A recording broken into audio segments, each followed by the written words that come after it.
Oo, pangako. Alagaan ko magiging anak natin at mamahalin ko siya higit pa sa buhay ko. Magiging malakas ako para sa kanya. Ang sagot ni Angeline na buong akala niya ay si Lance talaga ang kanyang kausap. Bumitaw siya sa pagkakayakap nito. Hinaplos ang maamong mukha nito at ginawaran ito ng halik. Halik na puno ng pagmamahal. Napapikit na lang sa Blake at dinama ang mga halik na iyon. Hindi niya alam kung bakit bigla na lang may pumatak na luha sa kanyang mga mata. Napakabigat ng emosyon na dulot ng mga halik na iyon. Alam niyang hindi ito para sa kanya, ngunit hindi niya mapigilang angkinin ang labi nito at tanggapin ang mapagpalang halik na iyon. Dala ng matinding pagod at stress, hinayaan niyang makatulog ito. Gusto niyang matanim sa isipan ni Angeline ang kanilang pinag-usapan. Nais niyang manumbalik ang lakas nito pagising sa umaga at isipin niyang masayang panaginip ang nangyari kagabi at dinalaw siya ni Lance sa kanyang panaginip. Walang sawang pinagmasdan niya ito dahil alam niyang ito na ang huling pagkakataon na mapagmamasdan niya nang malapitan ang mukha ng dalaga. Nakatakda na siyang umalis bukas ng umaga. Masakit man ang iwanan niya si Angeline sa ganitong kalagayan, ngunit ito ang makabubuti para sa kanila. Hindi ito ang panahon para maging magkasama sila. Kung talagang sila ang magkatadhana para sa isa't isa, pagtatagpuin pa rin sila ng kapalaran. Mahirap sa una, ngunit sisikapin niyang buuin ang kanyang sarili at malayo sa taong minamahal. Bibigyan niya ito ng kalayaan na bumangon ng naaayon sa kanyang kagustuhan. Babaunin niyang isang magandang alaala ang gabing ito at ang mga halik na iyon na kahit hindi para sa kanya, gusto lang niyang makaamot ng konting pagmamahal dito. Pagmamahal na dati ay abot kamay na niya, ngunit ngayon ay napakalayo na ng mga oras at panahon na sinayang niya. Kung may babalik lang sana niya ang nakaraan, hindi sana naghihirap ngayon ang babaeng kanyang pinakamamahal. Sisikapin niyang ayusin ang kanyang sarili at kung saan man siya dalhin ang kapalaran, sigurado naman siyang hindi na niya pagsisisihan ang mga bagay na kanyang gagawin. Hangad niya magandang buhay para kay Angeline. Aalis siyang panatag ang kalooban dahil alam niyang may mga taong mag-aalaga at magmamahal dito. 10:00 na ng umaga. Marahan siyang tumayo. Ayaw niya makagawa ng anumang ingay. Ibinili na niya si Angeline sa mga nurse ospital at maya-maya lang ay darating na ang kanyang mommy para siya naman ang magbantay dito. Kailangan na niyang maghanda para sa kanyang flight. 3 years later, Blake stood while observing around. Ang dating nilikha lamang ng kanyang malikot na kaisipan ay isa na ngayong katotohanan. Iginugol niya ang kanyang mga oras sa Dreamland. Ang kanyang kauna-unahang proyekto ay tapos na at mahigit 1 taon nang nag-ooperate. Napapangiti siya kapag meron siyang nakikitang masayang pamilya na pumapasok sa loob at sobrang excited ang mga muka at namamangha sa kanilang mga nakikita. Layunin din niyang mamulat ang kamalayan ng mga kabataan sa ganda ng buhay at kahit manandalian lamang ay malayo muna sila sa mga gadgets na kumakain sa buo nilang sistema. He succeeded in his goal of uniting every family and fulfilling their dreams, even in just a few moments. Everyone went home with a smile on their faces. Kauwi lang niya sa Pilipinas at dito na siya dinala ng kanyang mga paa. 3 taon din siyang nanirahan sa New York at talaga namang na-miss niya ng husto ang sariling bansa. Iba ang dulot na kaligayahan sa kanya ng kanyang pag-uwi. Dahil sa sobrang busy sa trabaho doon at pamamahala ng malaking kumpanya, ay naantala ang kanyang pag-uwi kaya naman inabot na siya ng 3 taon sa banyagang lugar at hindi man lang siya nakakuha ng bakasyon. Natigil siya sa kanyang paglalakad nang sa hindi sinasadyang may maliit na bagay na tumama sa kanyang paa. Yumukod siya para pulutin ang bagay na iyon. Isang maliit na bola na may iba't ibang kulay. Luminga siya sa paligid. Hinahanap ng kanyang mga mata kung sino ang nagmamay-ari ng bola na iyon. Nang sa paglingon niya sa kanyang kanan ay matigilan siya. Isang napaka-cute na batang lalaki na sa tingin niya ay nasa 2 taong gulang na ito. Nakatayo malapit sa kanyang kinaroroonan at titig na titig sa kanya. Nakasuot ito ng t-shirt na puti Maong short at rubber shoes na puti. Napakalinis nitong tingnan. Malusog ang pangangatawan at para bang ang sarap kurutin ng mapupulan nitong pisngi. Is this yours? Tanong niya sa batang hindi natitinag sa pagkakatitig sa kanya. Daddy! Daddy! Daddy! Sigaw nito na ikinagulat niya. Tuwang-tuwa ang bata at nagtatatalon papalapit sa kanya. Sunugod siya nito ng yakap ngunit umabot lang ang mga kamay nito sa kanyang mga tuhod.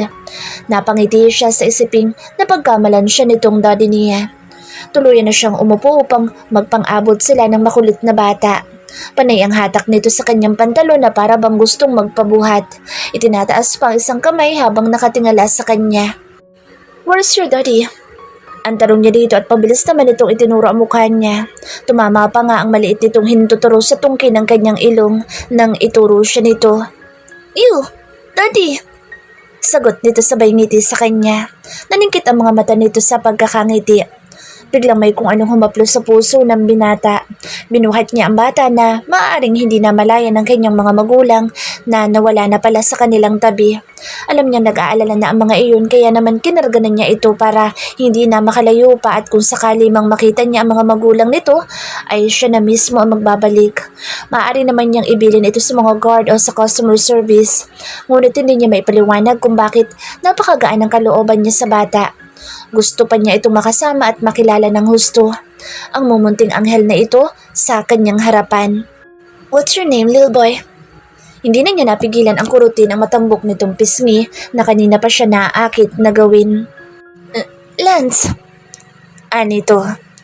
Lumingalinga siya sa paligid at may nakitang bench na walang nakaupo. Naglakad siya, papalapit doon habang buhat-buhat pa rin ang bata. Umupo siya doon at pinaupo din ang bata sa kanyang tabi ngunit gumapang ito papunta sa kanyang kandungan at doon naupo. Daddy! Daddy! Sigaw nito at masayang napapapalakpak. Naglumikot ang bata sa kanyang kandungan kaya naman ipinulupot niya ang kanyang braso sa tiyan nito para hindi ito mahulog. Masyado pa itong maliit at bulol pa kung magsalita ngunit nabibigkas nito ng maayos ang salitang daddy. Hindi niya maiwasang mapaisip kung bakit siya nito tinatawag na daddy. Hindi kaya anak niya ito at meron siyang nabuntis sa isa sa mga naging girlfriend niya? Napapilig siya sa isiping iyon. Imposible namang mangyari iyon dahil lagi naman siyang may proteksyon kapag nakikipagtalik. Tuwang-tuwa sa kanya ang bata at humihilig pa sa kanyang dibdib na para bang gustong matulog. Ang ipinagtataka niya ay kung nasaan na ang mga magulang nito. Ilang minuto na ang nakalilipas ngunit wala pa din siyang napansin na naghahanap sa nawawalang bata. Lance! Lance! Napaangat ang ulo ng binata nang marinig ang tawag na iyon. Boses ng nag-aalalang babae. Mommy! Nagkakawag na sigaw ng bata na kanyang kalong-kalong. Nabaling ang tingin niya sa bata at maya ay sa tinatawag nitong mommy para lang siya ay mabigla sa hindi inaasahang makikita. Ibang-iba na ang itsura niya ngayon. Napakalayo sa itsura nito bago niya ito iniwanan. Maaliwalas sa mukha ng babaeng nasa kanya ngayong harapan. Mas higit itong gumanda sa paglipas ng maraming taon na hindi niya ito nakita. Nagwawala ang puso niya at para na siyang mabibingi sa lakas ng pintig nito. Hindi niya inaasahan na dito sila sa lugar na ito pagtatagpuin muli ng tadhana. Angeline! Blake! Mga ilang segundong parang tumigil ang mundo sa dalawa. Parang walang tao sa paligid, maliban sa kanila lamang.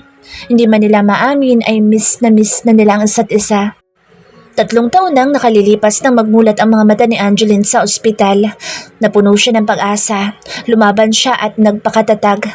Nagbigay na lakas sa kanya ang mga salitang narinig niya ng gabing iyon na buong akala niya ay ang kanyang kausap ay si Lance.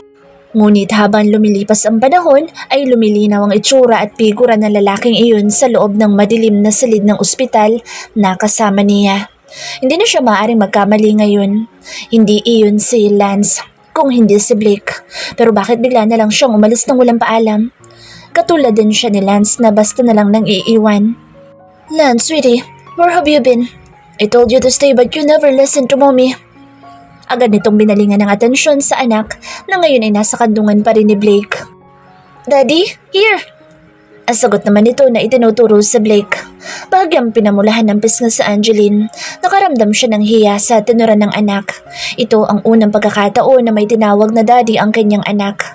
Kapag nakakita naman ito ng mga lalaki ay tito ang tawag niya, gaya kina Damian, Miguel at Ryan.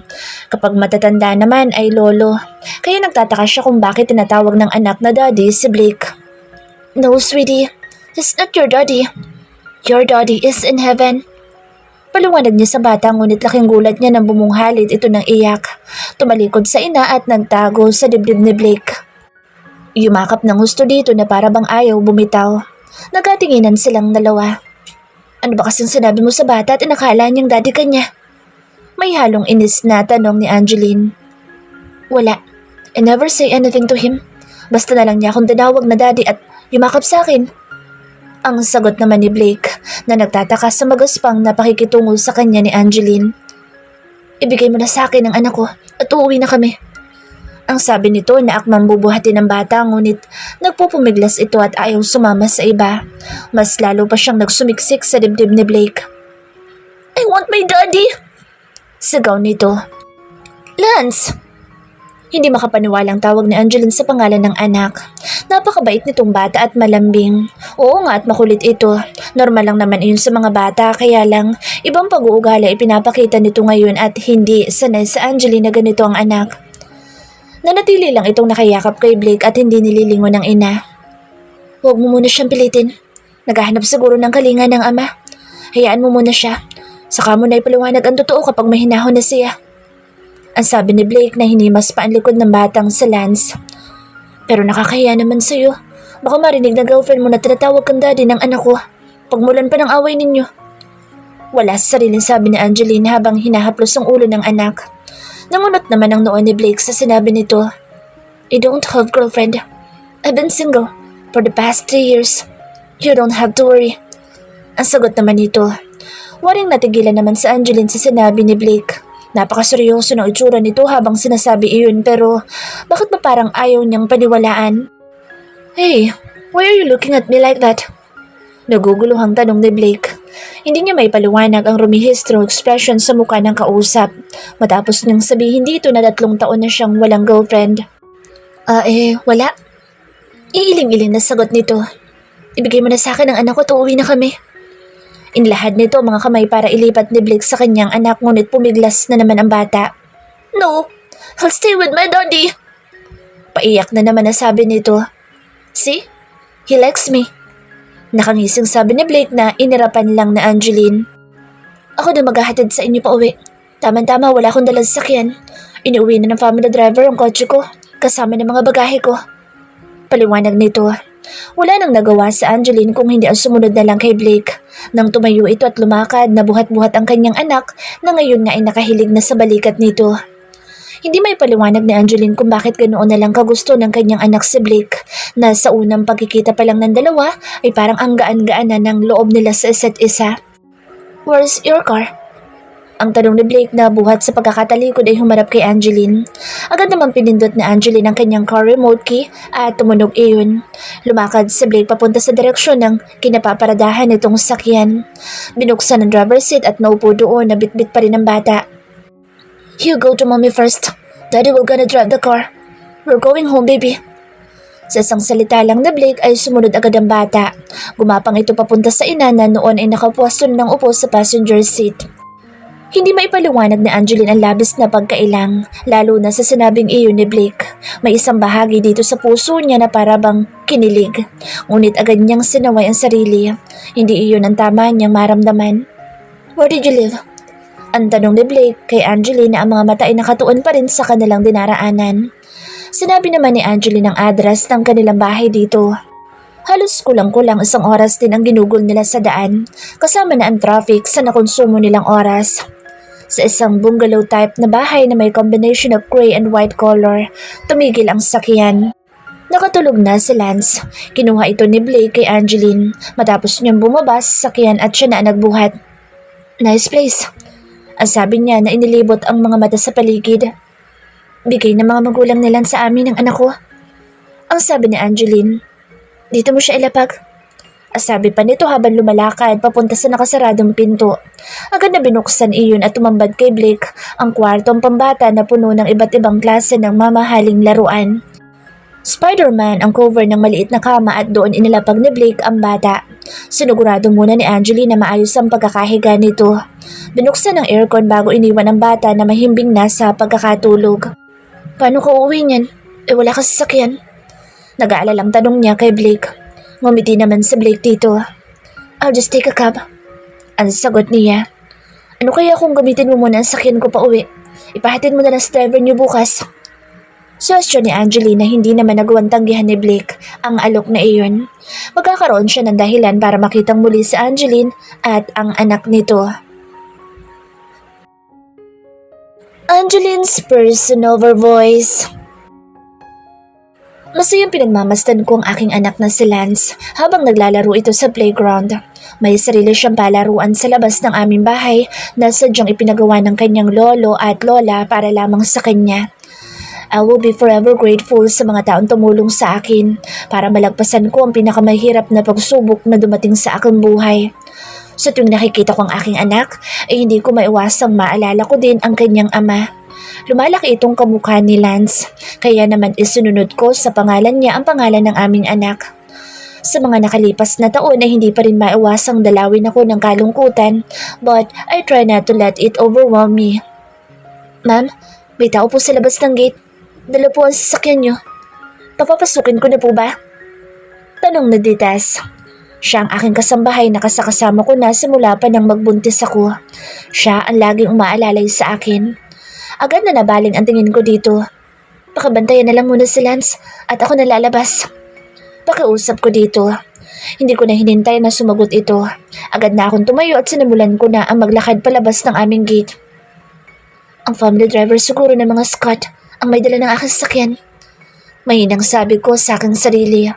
Ngunit nangunot ang aking noon nang makita ko kung sinong nasa labas at nakasandal sa aking kotse. Hi! Nakangiting bati ni Blake. Oh, you're here! Ang sabi ko na hindi makapaniwala. I just dropped by to return your car. Thank you. Maagap na sagot ko.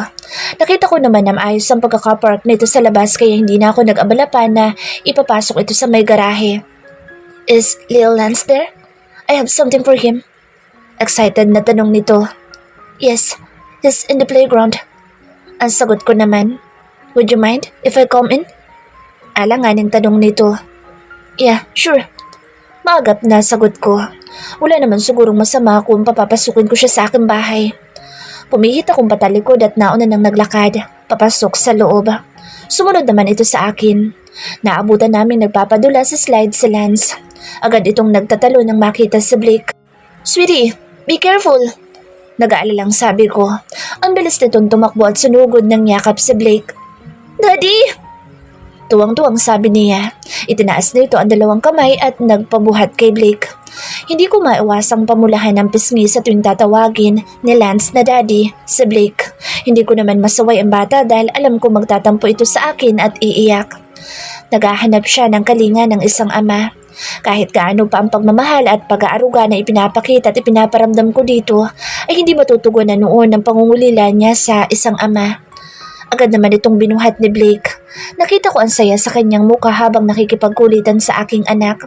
Hindi na nga ako pansin ang dalawa dahil naging abala na ang mga ito sa paglalaro. Binigyan si Lance ni Blake ng remote control na sakyan na siya nilang pinaandar ngayon. Tuwang-tuwang anak ko ngayon. Ngayon ko lang siya nakita na ganoon kasaya. Nahihiya ako kay Blake pero sa tingin ko naman ay nag-enjoy siya na kasama ang anak ko. Ditas, halika samahan mo ako sa kusina at maganda tayo ng merienda. Ang sabi ko dito. Nabaling ang tingin nito sa akin na kanina lang ay masayang nakamasid sa dalawa. Sige po ma'am.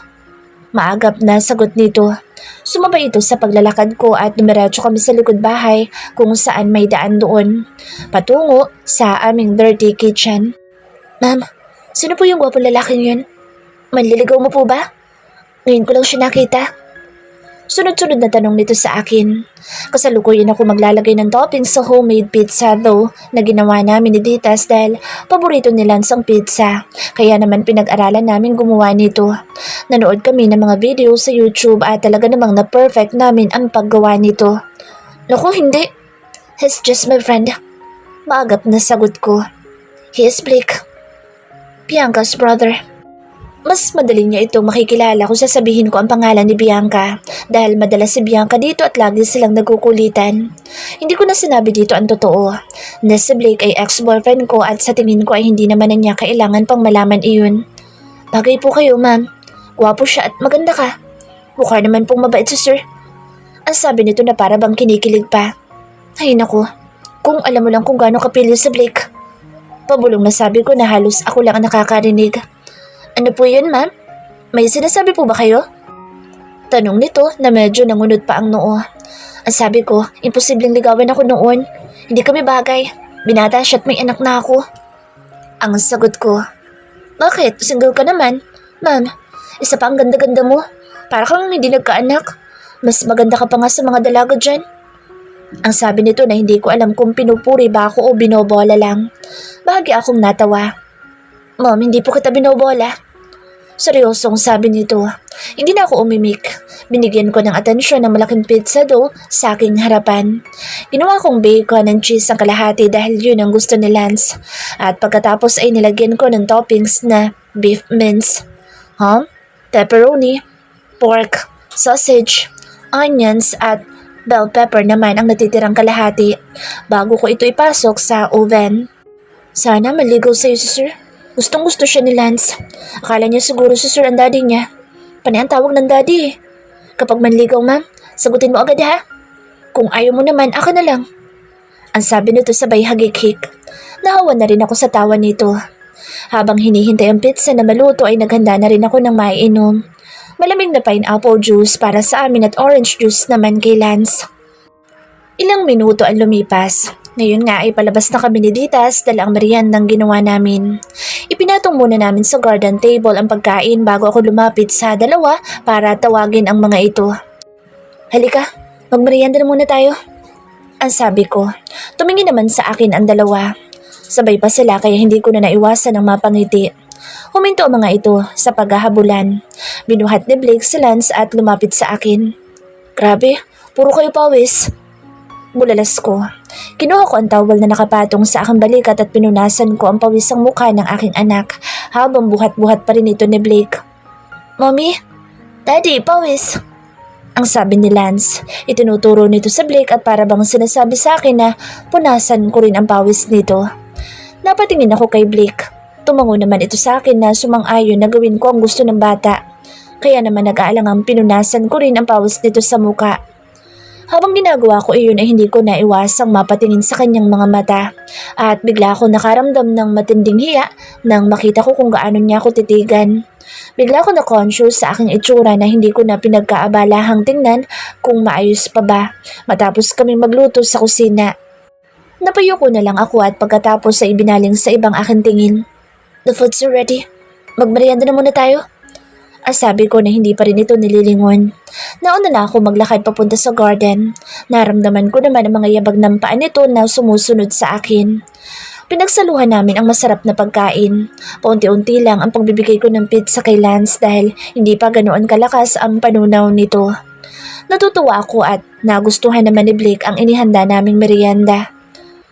Umuwi ka lang ba ng Pilipinas para magbakasyon? Sabi ni Bianca, ikaw daw namamahala ng kumpanya ninyo sa Manhattan. Ang tanong ko dito, bumaling ito ng tingin sa akin. Depende. Matipid na sagot nito.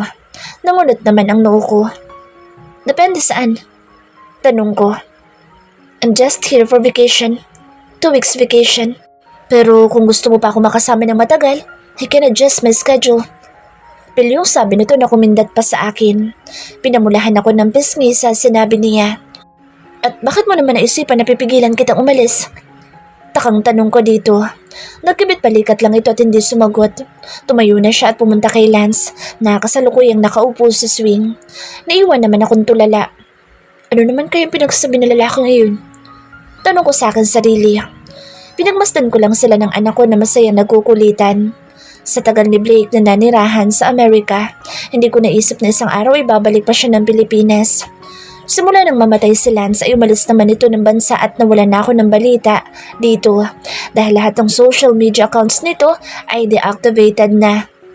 Nagkukwento naman si Bianca sa akin ang tungkol sa kuya niya pero minsan-minsan lang. Hindi naman ako naniniwala sa sinabi nitong 3 years na siyang walang girlfriend. Napaka-imposible naman noon. Siguro nga ay may naiwan siyang nobya sa Amerika. Inabala ko na lang ang aking sarili sa pagliligpit ng aming pinagkainan at hinayaan ko ang dalawa na maglaro. Masaya ako dahil masaya ang anak ko. Hindi ko naman mapipigilan si Blake na maging magiliw sa anak ko. Gusto nila ang isa't isa.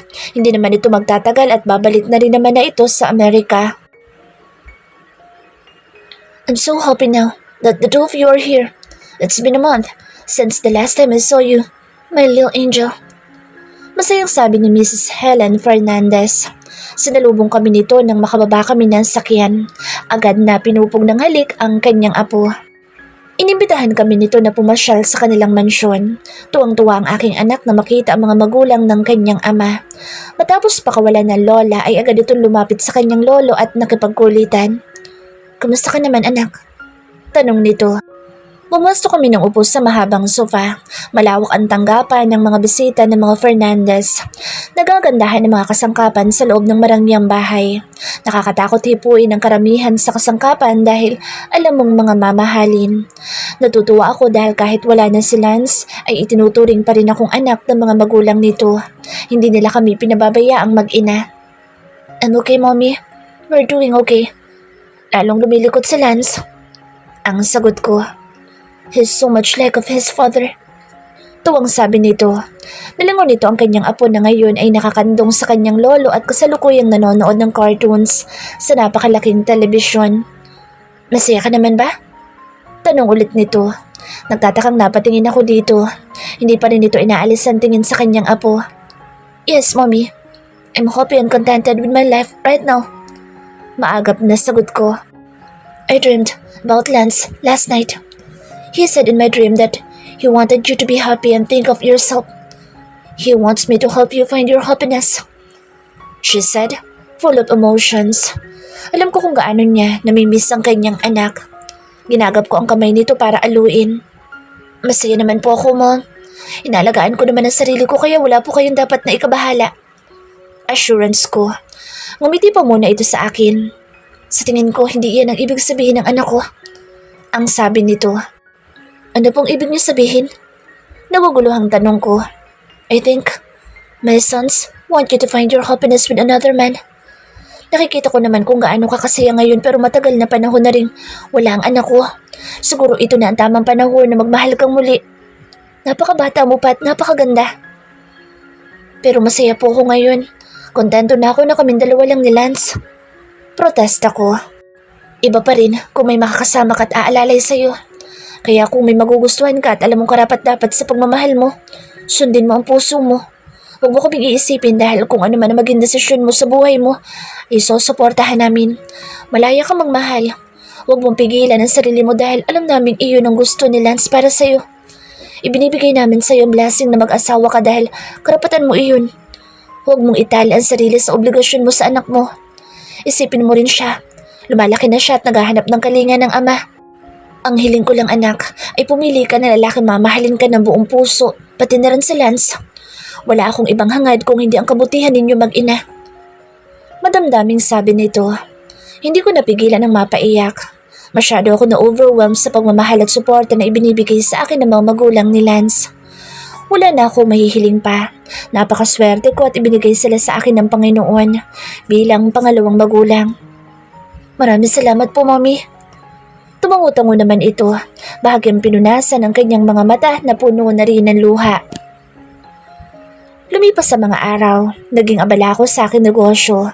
Nakakuha ko ng franchise sa isang sikat na fast food chain 2 years ago at ang dating isa lang na restaurant ay nadagdagan pa ng 3. May mga taong pinagkakatiwalaan ako na mamamahala ng aking mga negosyo. Pumapasya lang ako at sinisiguradong ayos ang lahat.